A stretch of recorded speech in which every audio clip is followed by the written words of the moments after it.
So I'm going to open this seal.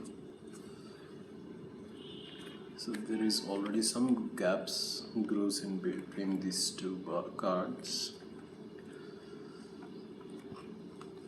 It's tightly sealed, but the gum is still sticky. I can feel it on my hands.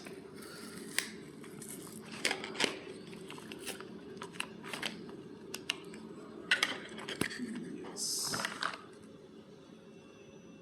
it's mostly like steel finishing, but the print shows it is silver.